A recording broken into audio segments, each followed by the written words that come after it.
Tidak diragukan lagi, para kepala Departemen Pertahanan dan Kementerian Pendidikan, Kebudayaan, Olahraga, Sains, dan Teknologi Jepang (MEXT) sangat murka saat ini.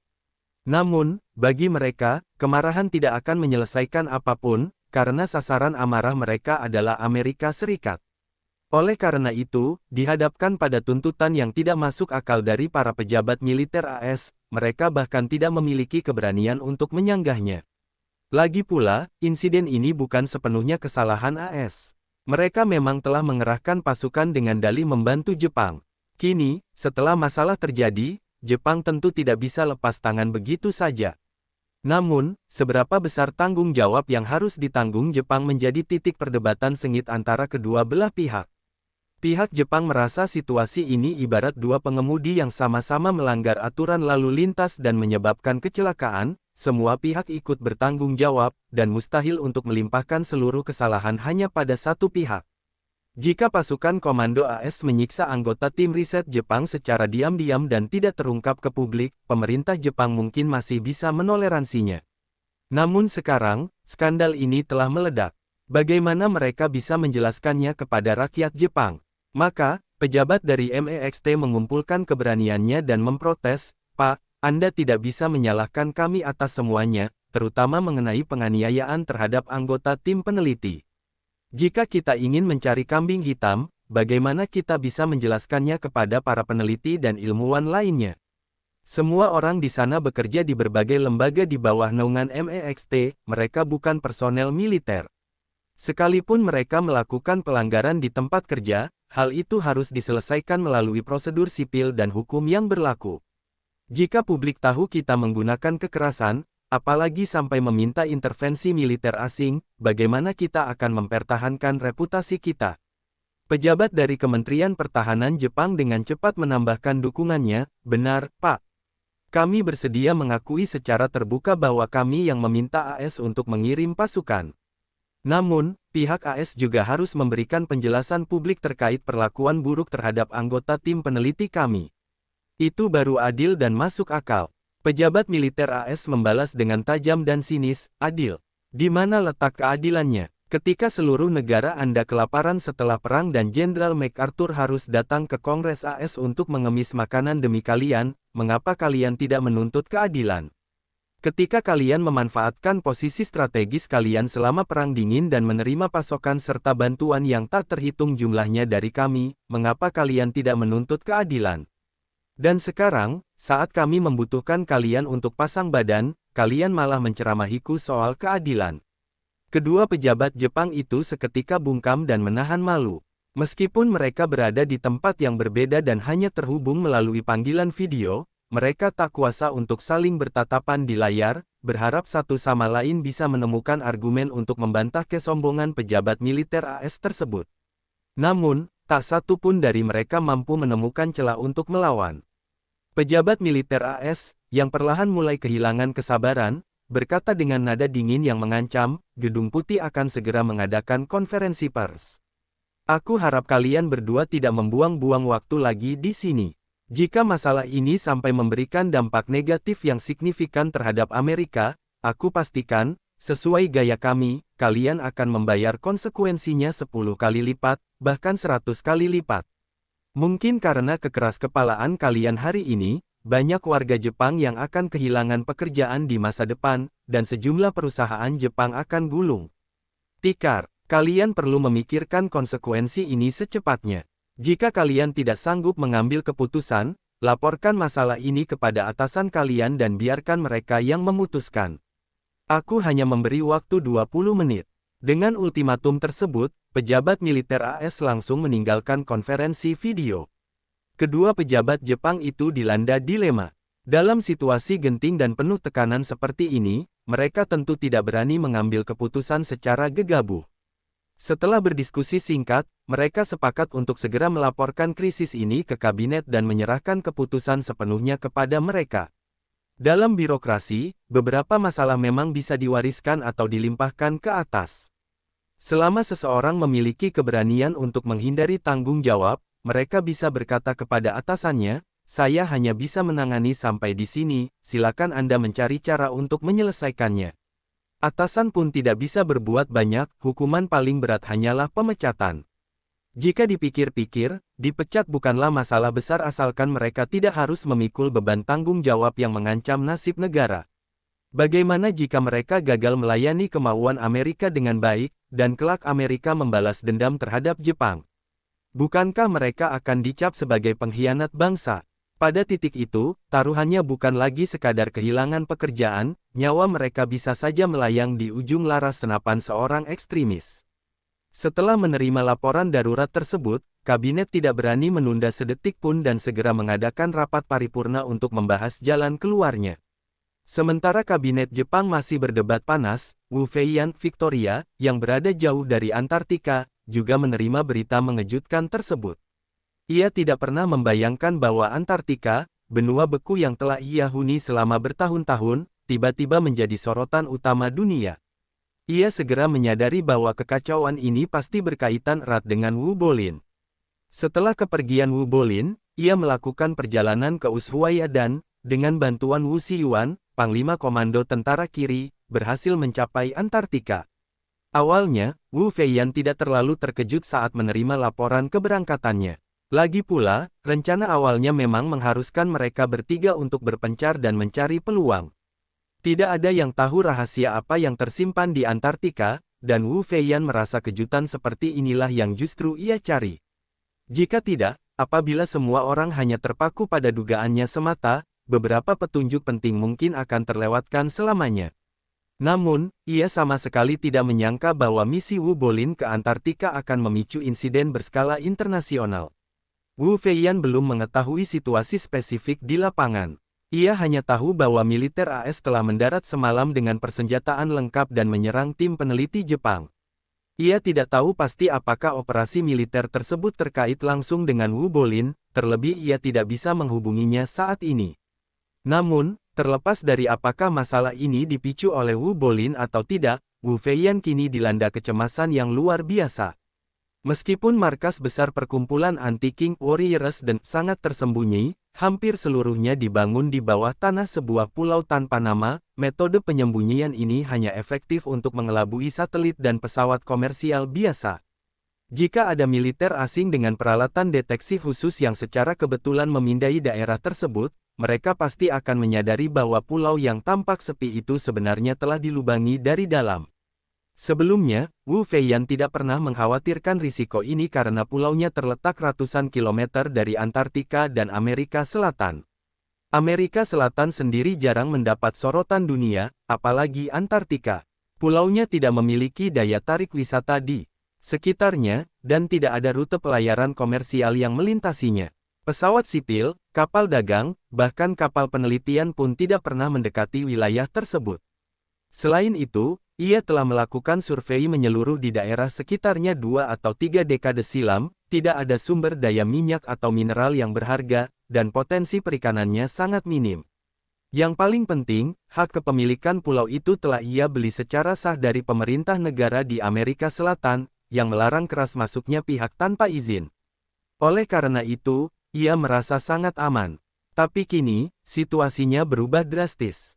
Hanya dalam waktu semalam, militer AS telah mengerahkan ratusan pasukan elit, sejumlah kendaraan lapis baja, dan bahkan peluncur roket artileri mobilitas tinggi, HIMARS ke Antartika. Unjuk kekuatan militer modern ini langsung membuat nyali Wu Feiyan ciut. Ia sangat sadar, jika rahasia di tempat ini sampai terendus oleh militer negara adidaya seperti AS, hanya akan ada satu akhir, kehancuran mutlak.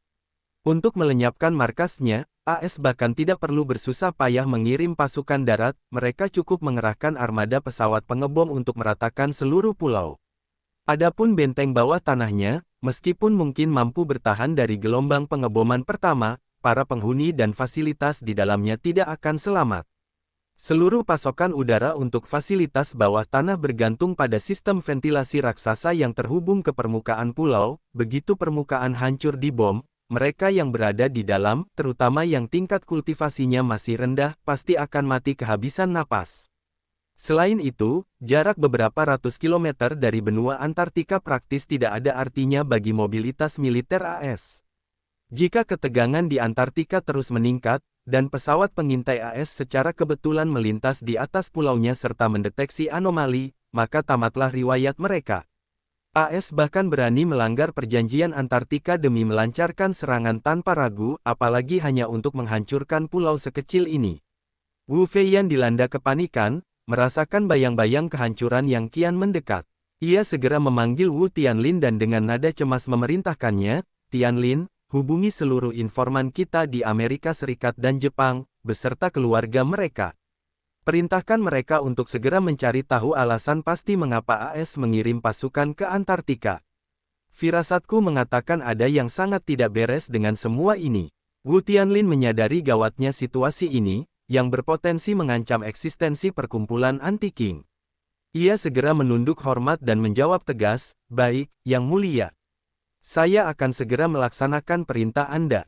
Tiba-tiba, ia teringat sebuah detail penting dan menambahkan, "Ngomong-ngomong, Yang Mulia, menurut laporan rutin dari kantor Panglima Tentara Kiri baru-baru ini, Tetua Wu Bolin diketahui berangkat ke Antartika menumpang kapal riset Jepang di tengah laut. Mungkinkah serangan militer AS terhadap tim riset Jepang itu ada kaitannya dengan aktivitas Tetua Wu?" Ucapan Wu Tianlin seketika mengejutkan Wu Feiyan. Ia memang tahu bahwa Wu Bolin telah pergi ke Antartika, tetapi ia tidak mengetahui detail perjalanannya. Ia tak pernah menyangka ada cerita serumit ini di baliknya. Mengingat Wu Bolin berhasil menyusup ke kapal penelitian Jepang menggunakan cara yang luar biasa, Wu Feiyan hampir yakin bahwa tetua itu pasti telah menggunakan teknik manipulasi pikiran sugesti psikologis terhadap anggota tim Jepang. Terlebih lagi, dalam situasi seperti itu, sugesti psikologis tidak mungkin hanya diterapkan pada satu atau dua orang, seluruh anggota tim penelitian harus dikendalikan secara mutlak demi memastikan keamanan dan kerahasiaan keberadaan mereka. Namun, Wu Feiyan sama sekali tidak bisa menebak apa sebenarnya yang telah dilakukan Wu Bolin di Antartika hingga memicu reaksi keras dari militer AS. Menurutnya, tindakan gegabah Wu Bolin ini tidak hanya mengancam nyawanya sendiri, tetapi juga membahayakan keamanan seluruh perkumpulan anti-Qing. Dengan nada marah, Wu Feiyan menggerutu, "Wu Bolin ini baru saja menghilang selama sebulan lebih dan sudah membuat kekacauan sebesar ini. Dari sekian banyak tempat di dunia yang bisa ia tuju, kenapa ia harus pergi ke tanah beku seperti Antartika? Apakah ada sesuatu yang begitu memikat di sana?" Wu Tianlin buru-buru melangkah maju untuk menenangkannya, "Yang Mulia, mohon tenangkan diri Anda. Dalam situasi genting ini, tidak ada gunanya menyalahkan Tetua Agung. Menurut saya, hal yang paling mendesak sekarang adalah mencari tahu insiden apa di Antartika yang sampai membuat militer AS bersiaga penuh." Wu Feiyan membalas dengan dingin, "Bicaramu mudah sekali. Meskipun Antartika tidak jauh dari markas kita, praktis mustahil bagi kita untuk menjangkaunya saat ini. Kekuatan angin barat yang iblis itu bukanlah rintangan yang bisa dilalui manusia biasa. Di seluruh perkumpulan anti-Qing, hanya aku seorang yang mampu menembusnya dengan kekuatan fisikku sendiri." Menyadari kelancangannya, Wu Tianlin langsung berlutut dan berkata dengan penuh rasa hormat sekaligus ketakutan, "Mohon ampun, Yang Mulia. Saya salah bicara. Yang Mulia adalah sosok yang paling agung dan mulia, bagaimana mungkin Anda merendahkan diri untuk pergi secara langsung ke tempat yang begitu mengerikan? Menurut hemat saya, kita sebaiknya menunggu dan melihat bagaimana langkah militer AS selanjutnya dalam menangani masalah ini. Saya yakin, selama Tetua Agung tidak mengekspos dirinya sendiri, insiden ini tidak akan menjadi ancaman yang fatal bagi kita."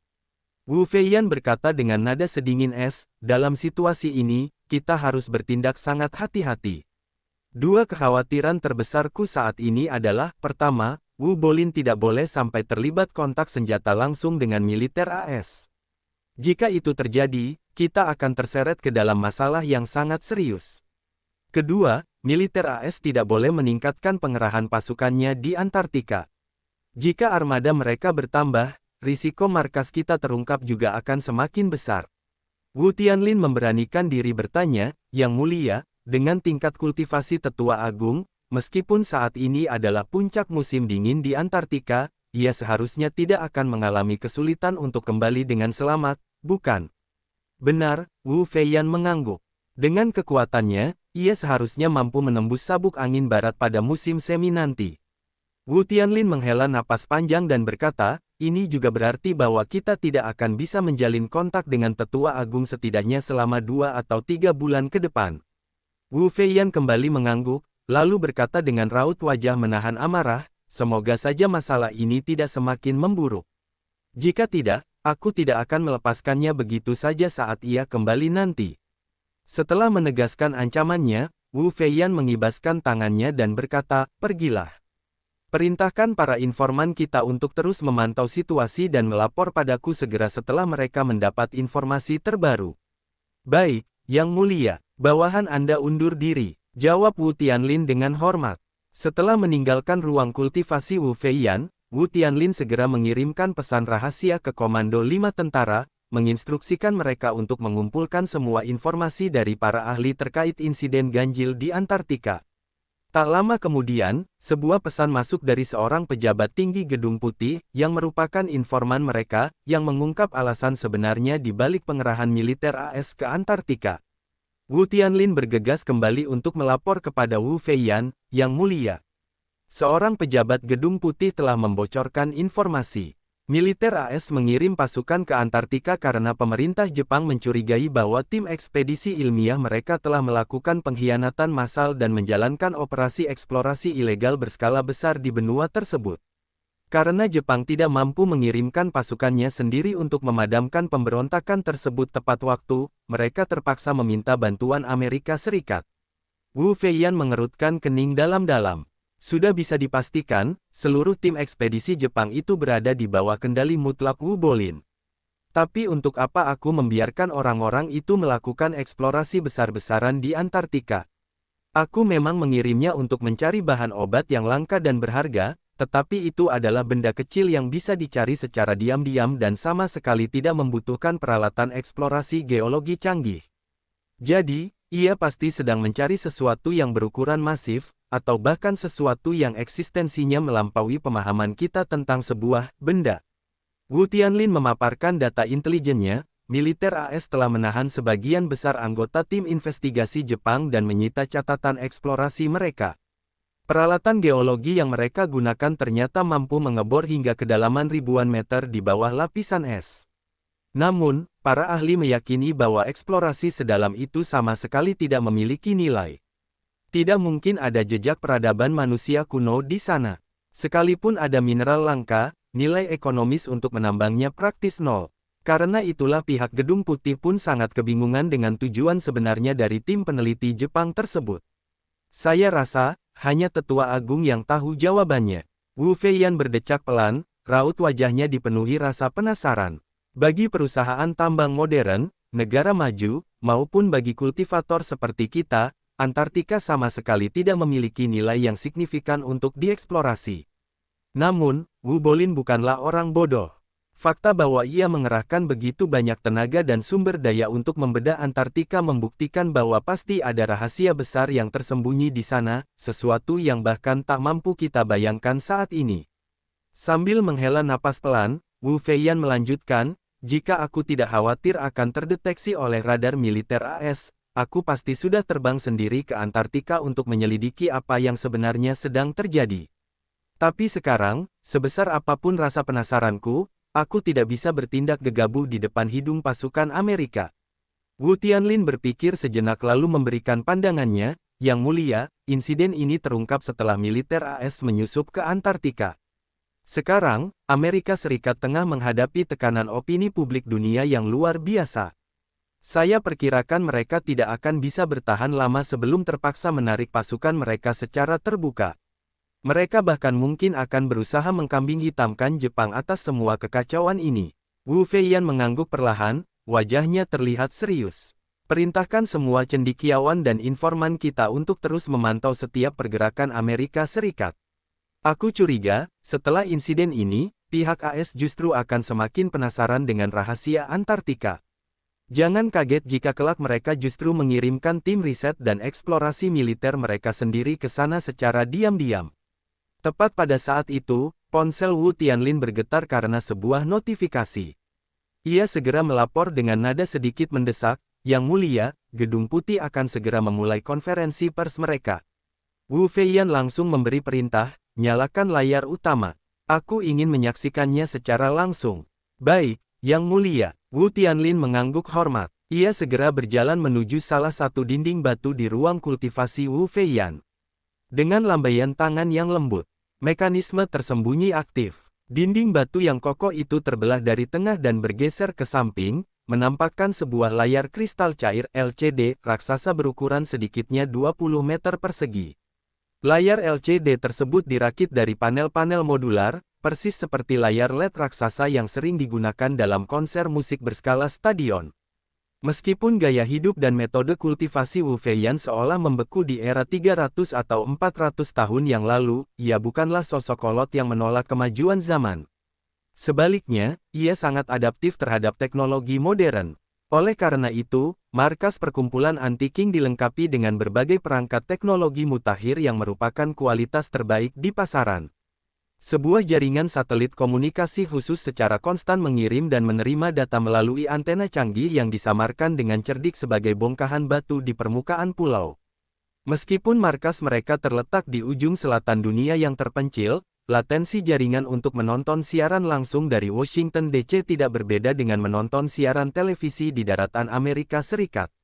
Sesaat kemudian, layar raksasa itu menampilkan siaran langsung dari ruang pers Gedung Putih. Tampak puluhan wartawan dari berbagai media internasional berdesakan, menanti kemunculan sang juru bicara dengan wajah tegang. Mereka telah menyiapkan rentetan pertanyaan tajam yang siap dilontarkan.